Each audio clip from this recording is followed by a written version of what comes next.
Hello guys, and welcome back to another video. And in this video I'm going to try to bring everyone up to date as to the progress that I've made on phase 2 of the Alvaville Railroad. The video clips in this video were shot over a period of about 2.5 to 3 weeks, and here I'm just showing the hardboard or the backdrop installation after I got the lights installed. If you're curious as to how I installed the hardboard for the backdrop, you can refer back to the video 3 series when I installed it for phase 1. For those of you who don't know, the Alvaville Railroad it's fictitious. It's a freelance railroad. However, I am going to incorporate some prototypical railroad here in the Middle Tennessee area. But the Alvaville Railroad is actually named after my wife's grandfather, who worked for the L&N Railroad for many years. His name was Alva Childress, and I'm probably going to shoot a video just kind of in tribute to him and describe more what his role was for the L&N Railroad. So there I'm just showing you guys the riser installation, the risers that I installed, and just how I'm setting grade. There was a video, I don't remember what video it was, but if you'll look back at phase 1, there's a video I shot that goes into pretty good detail as to how to set grade for your railroad. Again, like phase 1, this is the cookie cutter method, and as you can see there, I'm also installing 1-inch extruded foam on top of the 1/2-inch plywood for phase 2 as well. The reason for the foam installation on top of the plywood instead of just using plywood is really because I want to be able to manipulate the topography for this layout using a foam rasp or a foam file. It'll just enable me to create swells and drainage ditches, things like that, building pads, things like that. That really, I mean, you could do that on plywood and everything, but for me, this is an easier way to do it.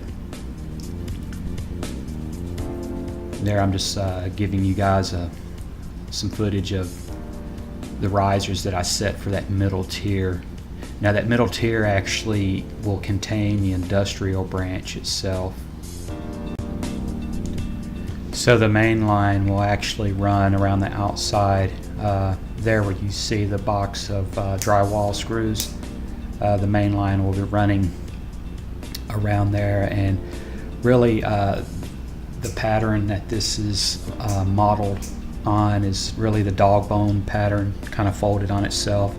So it's kind of U-shaped overall.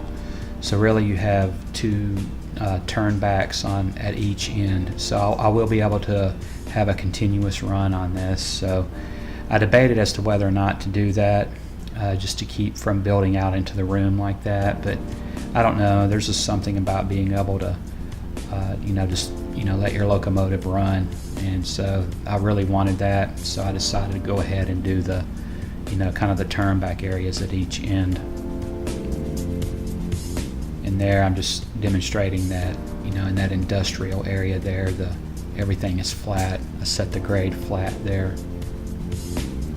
There'll be some grain silos there. There'll also be a rock quarry. So I haven't decided yet. I'm probably going to cut a hole out for the pit and the rock quarry.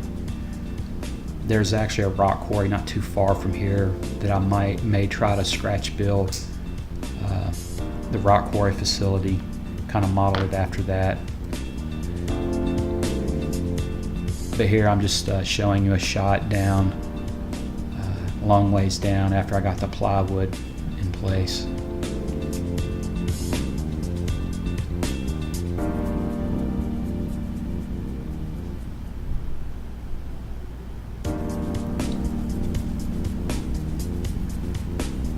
So here I just got a shot of me pretty much finishing up the extruded foam installation. As you can see, my weights back there on the higher part, or the higher tier, that's actually the main line.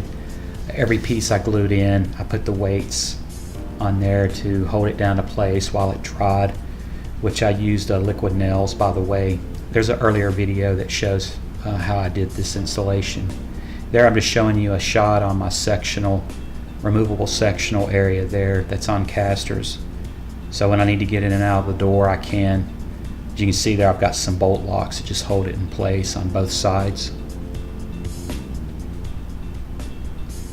And there I installed a couple of stringers for the riverbed.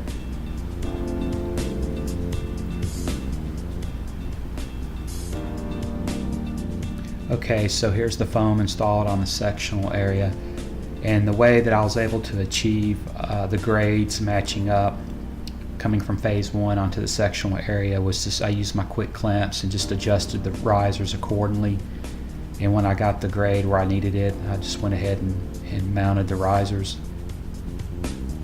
As you can see, I've got some pretty nice sweeping turns on phase 2. If you're curious as to how to install the cork sub-road bed, you can refer back to an earlier video and I go into detail as to how I did that. And there for the river bottom, I've got the extruded foam installed as well. That foam's actually sitting on top of plywood. So with the foam there, I'll be able to carve out a riverbed. Phase 2 is also using Atlas number 6 turnouts. So on phase 1 I had to go with number 4 just simply because I was trying to make a lot happen and I was hurting for room a little bit as far as being able to have a train yard. So but the industrial setting here on phase 2, everything is number 6. And here I'm just showing you a difference in the grade from what'll be the industrial branch as it wraps around and what the main line is. You can see the grid that I had to transpose on the extruded foam. I shot a video on how to do this. This helps with track installation. So there is a detailed video that I shot earlier that shows you how to do that. There I'm just getting a shot on the main line. You can see the number 6 down there where it switches into the branch line. There's the turnouts going into the into the industrial park area. So there where I'm pointing there, that's the branch line. That's actually set at a 1.5%. And there where I was just pointing, that's the main line. That was set at 2.5% grade. So guys, that pretty much wraps up the update. As always, I appreciate you watching.